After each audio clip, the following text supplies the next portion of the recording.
샬롬 할렐루야. 요한일서 1장 5절입니다. 우리가 그에게서 듣고 너희에게 전하는 소식은 이것이니 곧 하나님은 빛이시라 그에게는 어둠이 조금도 없으시다는 것이니라. 아멘. 요한복음 1장 1절입니다.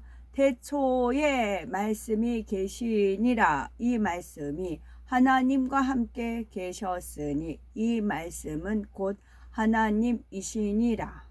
아멘. 제목은 빛입니다. 빛에는 신비한 능력이 담겨 있습니다. 어둠을 밝혀주며 따뜻하게 해주고 몸에 해로운 세균과 곰팡이를 소멸시키며 식물이 광합성 작용을 하여 생명을 유지하도록 돕지요. 이처럼 우리가 볼 수 있는 육적인 빛이 존재하는가 하면 눈에 보이지 않는 영적인 빛도 실존합니다. 영적인 빛에서는 무한한 능력이 나타나지요. 캄캄한 밤에 빛이 비추면 어둠이 순간에 사라지듯이 영적인 빛이 임하면 원수마귀 사단에게 속한 어둠이 물러가고 하나님의 사랑과 은혜가 임하지요. 도저히 해결할 수 없는 문제들이 해결되고 마음의 소원을 응답받습니다. 요한일서 1장 5절에 우리가 저에게서 듣고 너희에게 전하는 소식은 이것이니 곧 하나님은 빛이라 그에게는 어두움이 조금도 없으시니라 했고, 요한복음 1장 1절에는 태초에 말씀이 계시니라 이 말씀이 하나님과 함께 계셨으니 이 말씀은 곧 하나님이시니라 했습니다. 바로 빛은 하나님 자체요 진리, 선, 사랑 자체인 하나님의 말씀을 의미하지요. 하나님께서는 태초에 천지 만물이 창조되기 이전 광활한 우주 공간에 홀로 존재하셨습니다. 이때는 어떤 형상을 입고 있으신 것이 아니었지요. 빛과 소리가 하나로 어우러진 상태에서 우주를 품고 계셨지요. 그래서 무한하십니다. 그래서 무에서 유를 창조할 수 있고 무한하시고 전지전능하십니다. 빛과 소리가 하나로 어우러진 상태에서 우주를 품고 계십니다. 그래서 그 누구도 측량할 수 없어요. 그 광대하심과 아름다우심과 신비로움과 그 무한한 능력과 그거는 그 누구도 측량할 수가 없어요. 그 누구도 헤아릴 수가 없어요. 찬란하고 아름다운 빛이 온 우주를 감싸고 그 빛으로부터 청아하고 우렁찬 소리가 울려 나왔지요. 저한테는 세포, 그러니까 정자와 남자에서 그 세포 핵에서 그 사람이 잉태가 되듯이 저한테는 그 일부분만 저한테는 떼어주신 거예요. 일부분만. 저한테는 일부분만 세포 하나를 이식시켜 준 거와 같아요. 저한테는요. 찬란하고 아름다운 빛이 온 우주를 감싸고 찬란하고 아름다운 빛이 온 우주를 감싸고 그 빛으로부터 청아하고 우렁찬 소리가 울려 나왔습니다. 꽃에 보면 향기가 있잖아요. 향기가 그 속에 머물러 있잖아요. 그 신기하지 않아요? 그 꽃의 향기가 우리가 코 대면 향이 나오잖아요. 이거 너무 신기해요. 제가 이제 그런 적 있어요. 아버지 어떻게 이런 꽃에 이런 향이 있어요. 너무 신기해요. 제가 그렇게 마음에 품었더니 그래야만 벌과 나비들이 날라온다 그러시더라고요. 그래야만 벌과 나비들이 날라온다. 향기가 있어야만. 그래야 이제 수정이 되는 거잖아요. 너무 신기해요. 아버지 하나님 하시는 그 너무 신기하고 너무너무 정말 찬란하고 이루 말할 수가 없어요. 저한테는 그 일부분만 알려주신 건데도 벅차요, 벅차. 아버지 그 일부분 정말 세파 하나만 저한테 이식시켜 주신 건데도 빛과 소리로 계셨던 하나님께서는 참 자녀를 얻기 위해 인간 경작의 섭리를 계획하시고 삼위일체 하나님으로 존재하셨지요. 성부, 성자, 성령 삼위일체 하나님께서는 사람의 형상을 입으신 후 창조 사역을 시작하셨습니다. 사람과 같은 형상을 입고 있으시지만 그 안에는 무한한 능력이 담긴 빛과 소리로 존재하시지요. 이러한 영적인 빛에는 하나님의 능력과 사랑, 선과 진리가 담겨 있습니다. 성경 말씀은 빛이신 하나님께서 진리를 소리로 발하신 것이지요. 그래서 빛이란 성경에 기록된 선의 사랑에 관한 모든 진리의 말씀이라 할 수가 있는 것입니다. 하나님을 만나려면은 빛 가운데 행해야 됩니다. 성경에는 사랑하라, 기도하라, 감사하라, 기뻐하라 등 하라 하신 것들과 안식일을 지키라, 십계명을 지키라 등 지키라 하신 말씀들이 있습니다. 또한 미워하지 말라, 우상을 섬기지 말라, 도적질하지 말라 등 하지 말라는 말씀들과 악은 모양이라도 버리라, 탐심을 버리라 등 버리라는 말씀이 있지요. 이러한 하나님의 말씀에 순종하는 것이 바로 빛 가운데 거하는 것이며 주님과 하나님을 닮는 것입니다. 반대로 하나님께서 하라 하신 것을 하지 않고 지키라 하신 것을 지키지 않으며 하지 말라는 것을 하고 버리라 하신 것을 버리지 않는 것은 어둠에 거한다는 증거이지요. 빛의 세계는 하나님께서 주관하시지만 어둠의 세계는 원수마귀 사단이 주관합니다. 원수마귀 사단은 하나님을 대적하는 존재이므로 어둠의 세계에 사는 사람은 하나님을 만날 수 없습니다. 빛이신 하나님을 만나 인생의 문제를 해결받으려면 신속히 어둠에서 나와 빛 가운데 거하야지요. 요한일서 1장 7절에 저가 빛 가운데 계신 것 같이 우리도 빛 가운데 행하면 우리가 서로 사귐이 있고 말씀한 대로 빛 가운데 행해야 하나님과 사귐이 있다 할 수 있습니다. 아버지와 자녀 사이에 사귐이 있는 것이 당연하듯이 영의 아버지이신 하나님과 사귐이 있어야 합니다. 우리가 빛이신 하나님과 사귐이 있으려면 반드시 죄를 버리고 빛 가운데 행해야 하지요.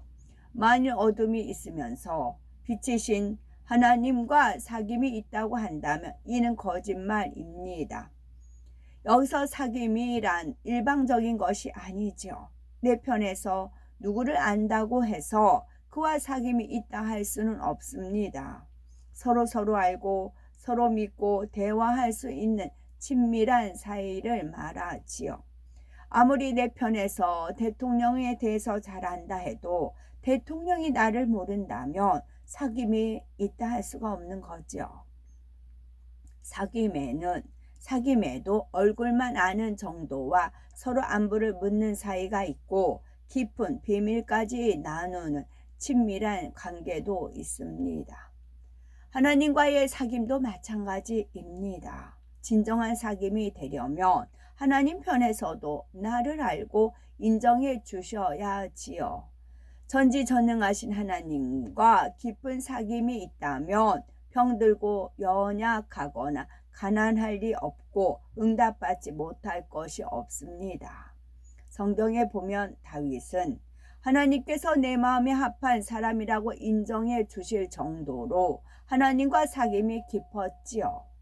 범사에 하나님을 사랑하고 의지했습니다. 사울 왕에게 쫓겨 다닐 때나 전쟁에 나가 싸울 때도 올라가리까 어디로 가리까 하며 일일이 하나님께 여쭈었지요.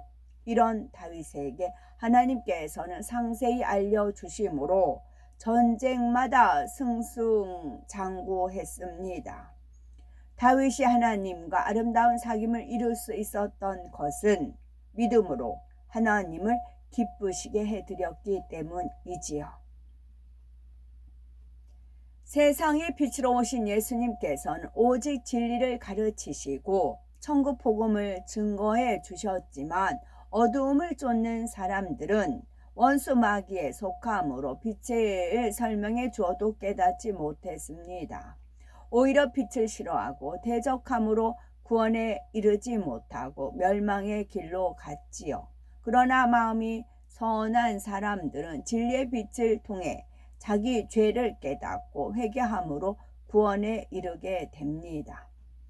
성령의 소욕을 쫓아 날마다 성령으로 영을 나아가므로 어두움에서 나와 빛 가운데 살며 설령 지혜가 부족하고 능력이 모자란다 해도 아무 문제가 되지 않습니다.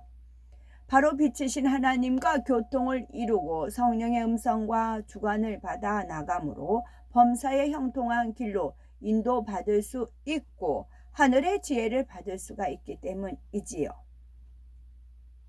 거미줄같이 얽히고 설킨 문제라 해도 성령께서 친히 갈 길을 알려주시니 막힐 것이 없고 혹 장애물이 있더라도 능히 피해갈 수 있습니다.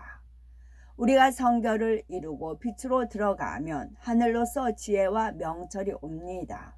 하나님과 화평을 이루니 늘 마음의 평강이 넘치고 기쁨이 샘솟지요. 어떤 사람과도 다투거나 불목하지 않고 사랑과 은혜가 넘칩니다. 영혼이 잘되어 범사가 잘되고 강건한 축복을 받으며 나아가 만사 형통의 축복은 물론 하나님의 권세와 능력, 권능까지도 받을 수 있지요. 과연 나는 빛 가운데 살고 있으신지요? 우리가 빛 가운데 행할 때 임하는 축복을 받아 누리기 위해서는 무엇보다 내가 빛 가운데 살고 있는가를 점검해 보아야 합니다. 미지근한 신앙생활을 하고 있다면 신속히 영적인 잠에서 깨어나야지요. 어느 정도 악의 모양을 버렸다고 해서 그것으로 만족해서는 안 됩니다. 어린아이가 자라 어른이 되는 것처럼 우리의 신앙도 성장하여 장성한 아비의 분량에까지 이르러야지요. 그러므로 자신에게 있는 세세한 악의 모양이까지도 철저히 발견해 뽑아 버려야 합니다. 윗사람이 되고 권세가 생길수록 더욱 마음을 낮추며 소자의 말이라 할지라도 무시하지 않고 겸손히 귀 기울일 수 있어야지요. 설령 상대가 내게 악을 행한다 해도 감정을 품지 말고 덕과 사랑으로 포용할 수 있어야 합니다. 더구나 상대를 무시하거나 자기의 가운데 화평을 깨는 일은 절대 없어야 합니다. 하나님의 일을 이룸에 있어서도 스스로 공을 내세우는 것이 아니라 함께 수고한 사람들에게 공을 돌리며 그들이 칭찬받고 인정받는 것을 더 기뻐할 수 있어야지요. 우리가 빛 가운데 행하여 주님의 마음을 닮아갈수록 하나님의 사랑을 잊기 마련입니다. 범사의 형통함과 축복받고 온전히 성결되어 하나님 말씀에 합하면 권능까지 받아 크게 쓰이게 되지요. 따라서 나는 얼마나 빛 가운데 행하고 있는지 내 자신을 돌아보아 하나님과 깊은 사귐을 갖는 참 자녀가 되셨으면 좋겠습니다. 아멘. 말씀과 하나님. 태초에 말씀이 계시니라. 계시예요. 에온 계시. 태초에 말씀이 계시니라. 이 말씀에는 짝이 있다고 했어요. 책도 보면 이게 책 한 권이에요. 그 딱 펼치면 두 개가 돼요. 두 페이지 돼요. 책이 있어요. 딱 펼쳤어요. 그럼 한 페이지, 두 페이지 돼요. 말씀이 하나님과 함께 계셨으니 이 말씀은 곧 하나님이시니라 했습니다. 여기서 태초에 계셨던 말씀은 바로 근본의 빛 속에서 울려 나오는 근본의 소리를 뜻하지요. 성경에서는 하나님을 소리라는 형태보다 소리의 본질인 말씀으로 표현하였습니다. 그리고 말씀이 내용이라면 하나님은 그 내용에 붙여진 이름이지요. 하나님의 본질은 말씀이요. 그 말씀은 빛과 소리라는 형태로 근본의 우주를 가득 채우고 있었습니다. 네. 제가 숙제가 있는데 숙제를 한 것이 있어요. 그래서 그거를 배부른 사람은 꿀이라도 싫어하지만 줄인 사람은 쓴 것도 달다. 이 말씀을 저는 귀하게 여깁니다.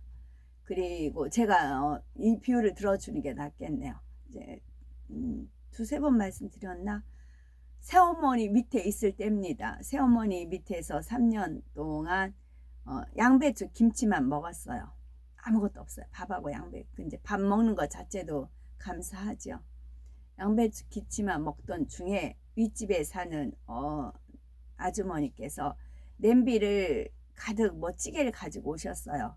근데 동태도 넣고 여러 가지 잡탕을 해서 끓인 건데 식구들이 아무도 안 먹는데요. 그래서 버리자니 아깝고 혹시 먹을 거냐고 저한테 가지고 왔어요. 저 혼자 있을 때였어요. 그분은 버리려고 했는데 버리자니 너무 아깝다. 정성 들여 끓였는데 식구들이 아무도 손을 안 댄다. 그래서 가지고 왔어요. 저는 그 한 냄비를 얼마나 맛있게 먹었나 몰라요. 진짜 맛있게 먹었어요. 그래서 이치를 하나 깨달았죠. 나한테 필요 없지만 다른 사람한테 이게 필요하구나. 그런 생각이 들었죠. 그래서 저는 이제 행여제 빵을 만들다가 이렇게 이스트가 좀 발효가 안 되고 그렇게 된 빵들이 있어요. 그러면 버리기는 아깝고 먹기는 그렇잖아요. 그러나 줄인 자에겐 쓴 것도 달다. 그런 표현, 그를 대목을 있기 때문에 이제 됐으면 이제 나눠주려고 하는 것이지요. 그래서 이 말씀도 마찬가지. 이것도 제가 숙제로 매일 보낸 건데 이거를 여기에서 얻을 분들은 얻을 수 있거든요. 이 궤도가 있어요. 올라가는 궤도가 있기 때문에 쭉 읽겠습니다. 안녕하세요. 말씀을 접하던 중에 도래라는 어휘가 떠올랐습니다. 뿌리가 깊은 나무는 바람에 흔들리지 않으므로 꽃이 좋게 피고 꽃이 좋게 펴요. 꽃이 좋게 피고 열매가 많습니다. 샘이 깊은 물은 가뭄에도 물이 마르지 않으므로 냇물이 되어 바다로 흘러갑니다. 이것은 용비어천가에 있는 말씀입니다. 용비어천가 마치 잠언을 대하는 듯 하지요. 잠언에서 잠자는 누의 잠업 그런 게 있죠. 양잠. 잠언에서 잠자는 누의 잠으로 풀 수도 있지요. 각자 자기의 꼬치에서 씨를 입으로 뽑아낸 것이 잠언이겠습니다. 그래서 마음에 가득한 것이 입으로 나오고 입의 복록으로 말미암아 배부르다고요.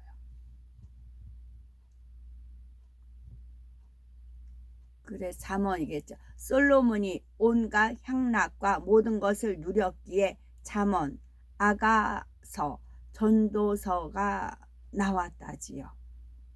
우리도 마찬가지이겠습니다. 남들은 이해하지 못하고 힘든 상황과 여건이 우리 각자의 아름다운 잠언을 만들어가는 과정이라 여겨집니다.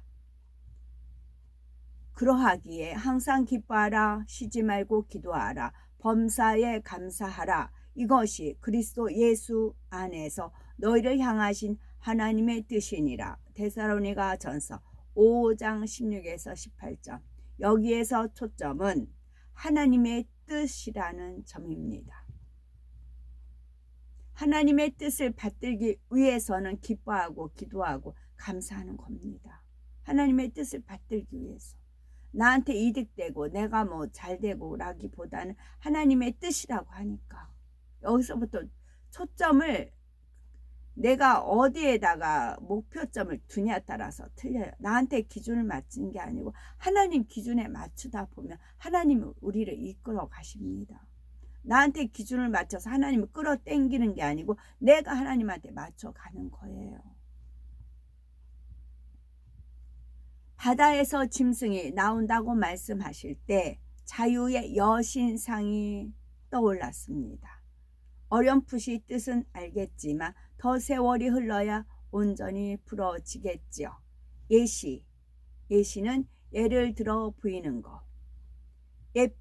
예표는 미리 보이는 징조. 예견은 앞으로 닥쳐올 일을 미리 내다보는 것. 예언은 앞으로 일어날 일을 미리 알거나 짐작하여 말하는 것. 예수는 예, 아멘. 예수님만이 머리이십니다. 예수, 머리수. 예, 아멘. 머리이십니다. 시편 92편 12절. 의인은 종려나무 같이 번성하며 레바논의 백향목 같이 성장하리로다. 아멘.